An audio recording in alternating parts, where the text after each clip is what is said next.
Well, the Trump White House is reeling tonight from the impact of something that has never caused a full-scale crisis in a White House still in its first year. A book.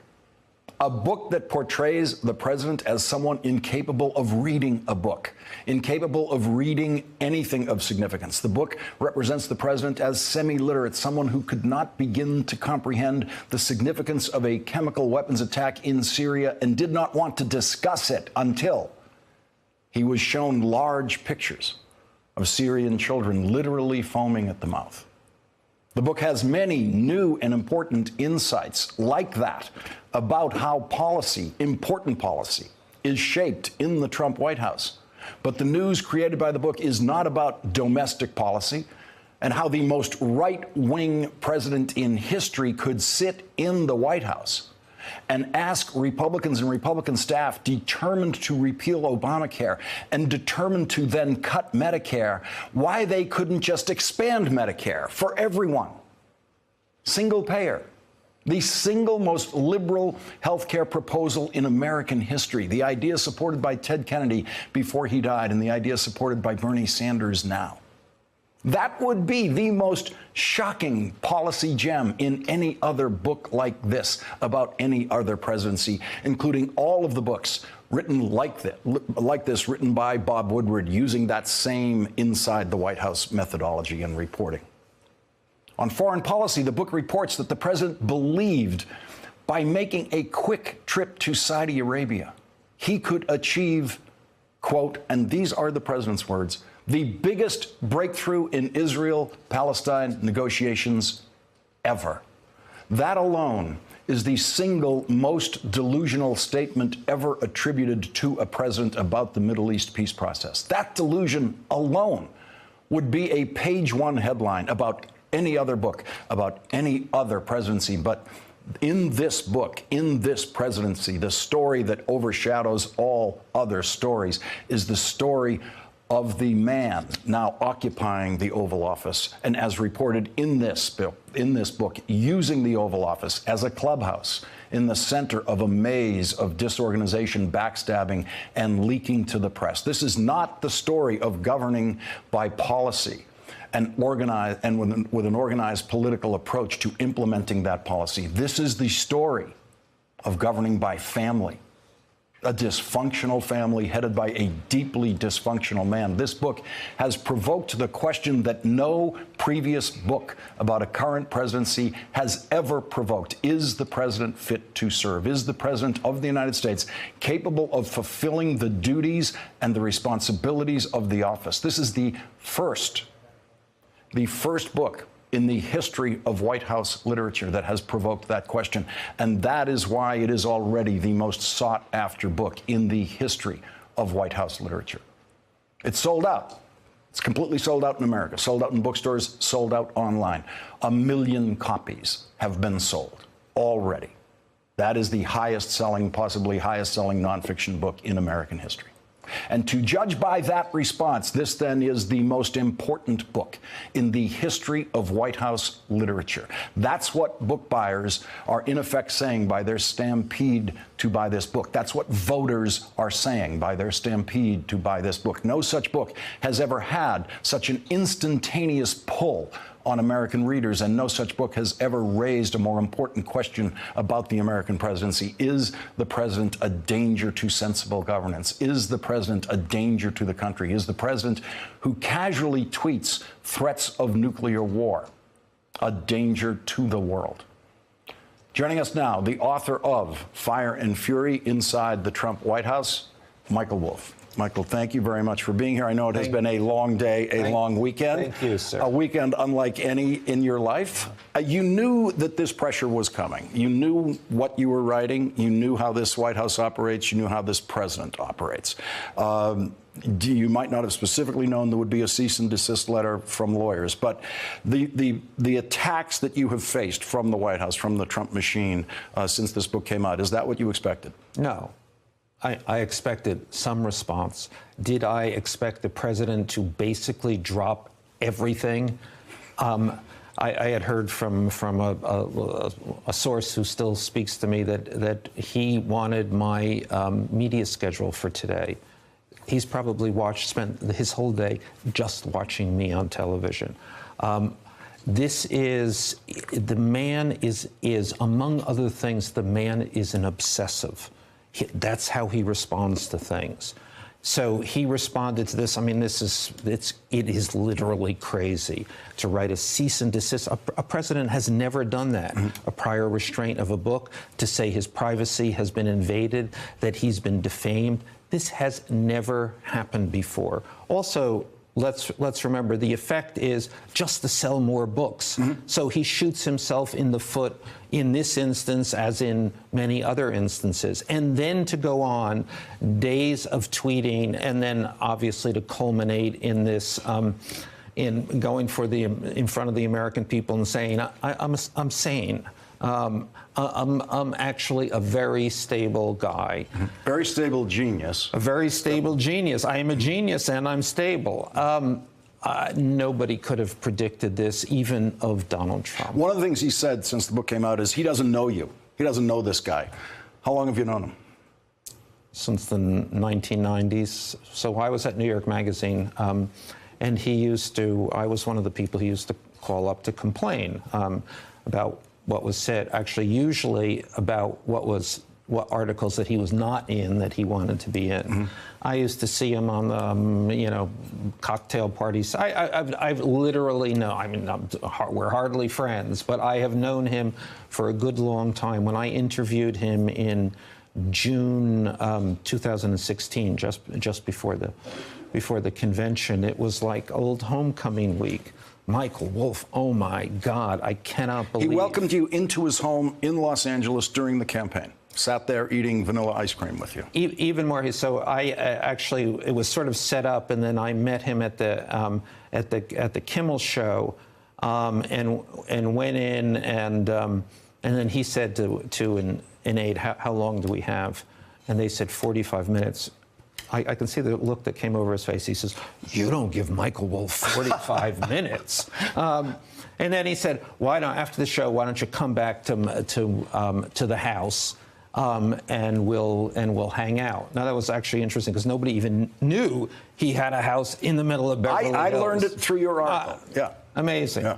Let me go to something that Tony Blair has said, because this goes to the contesting elements of the book, and this is the most significant one I've seen. Some of the others are literally about how many L's in Hillary, in the name Hillary Rosen, and I learned through the correction of your book that there is only one.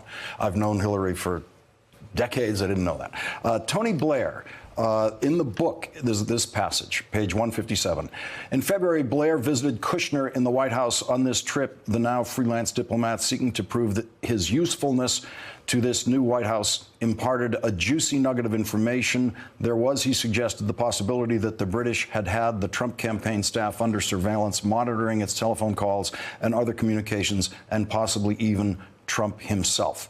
Now, Tony Blair said about this, the story is a complete fabrication, literally from beginning to end. I've never had such a conversation in the White House, outside the White House, with Jared Kushner or with anyone else.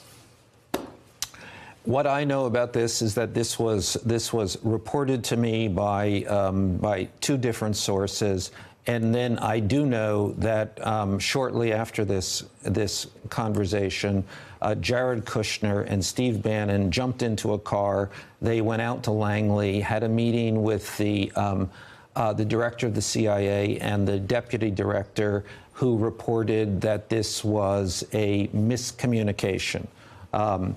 And then and you fully recount that in the book, the follow-up, that they go out to the CIA and the CIA says, there's nothing there. Right. Yeah. So if you're in the position of the reporter, you think, that sounds pretty much like something happened there. And I'm very careful, and I don't know how Tony Blair reported this. I hear maybe a suggestion, have you thought of, et cetera, et cetera. But I would be overwhelmingly certain that something related to Tony Blair's suggestion that the Brits might have wiretapped happened. Yeah, and by the way, we're not going to be able to get to this kind of detail, but I'll just refer to it. One of the reasons the book is so fascinating and necessary reading is just how does Tony Blair know Jared Kushner? And that is a fascinating little piece in and of itself that we'll have to save for another time or just buy the book.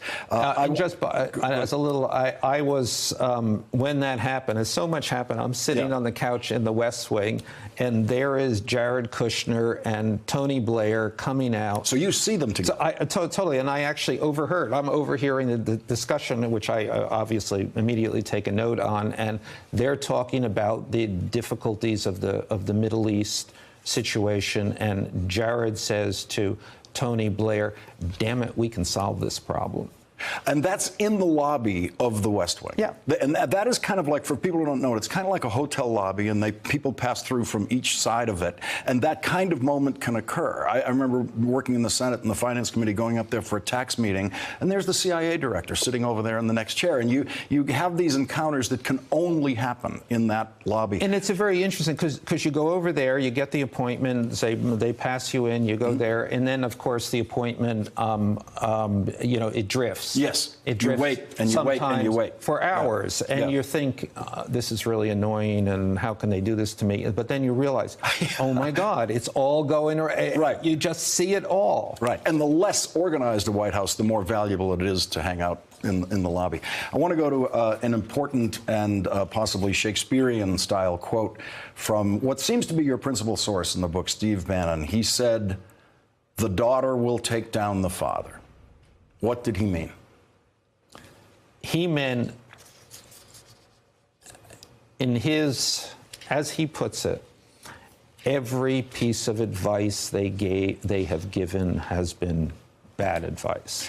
Ivanka Trump and her husband, yes. Jared Kushner. And in the end, he believed that they would protect themselves over the president, that the advice that they gave him was advice fundamentally to protect them that would ultimately damage him.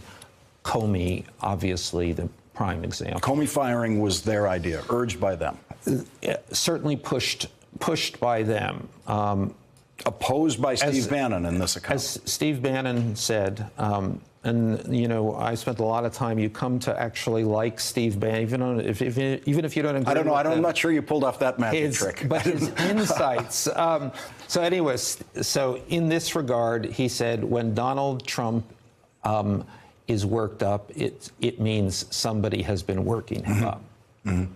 Yeah, and you detail exactly how they work that, and you are expressing Jared Kushner's concerns to be quite a range of concerns, everything from possible investigations of Trump family business, but also to Kushner family business, including his father, Charlie Kushner, who's already been convicted of federal crimes and gone to jail. Gone to jail. Yeah. I mean, one of the issues here is Charlie Kushner, which Bannon obviously believes, is he imperiled? And if he's imperiled, who would Jared Kushner choose between, his father or his father-in-law? In the book, Steve Bannon calls Don Jr. Fredo, a reference to The Godfather, and the weak son in The Godfather. We have now seen Steve Bannon come out with a statement in which he says that his comments in the book, now famous comments about the Don Jr. meeting at Trump Tower during the campaign with Russians being treasonous, that was not aimed at Don Jr. He says that was aimed at Paul Manafort. But let's also acknowledge that in that statement, he does not dispute, he has an opportunity to, he does not dispute a single word in this book attributed to Steve Bannon. No, I think he tries to triangulate the least revision he can, and that's to say it's about Manafort. But trust me, it was about Don Jr. It was about Fredo. It was about, as he says, Don Jr. will be cracked like an egg on national television. And Don Jr. is not the only one. He says that Donald Trump's longtime lawyer, Michael Cohen, will also be cracked like an egg, that he has these complicated relationships. But a lot of the Bannon stuff sounds, people speculate about why would he say these things to you? Why would he say these things to you? Is he as uncontrollable a conversationist, self-control, I mean, as Donald Trump? You know, it's one of two things. Either Steve has the most remarkable big mouth in history, or he has a strategy. And I tend to think that it's a strategy, and I tend to think that his strategy was Roy Moore would win.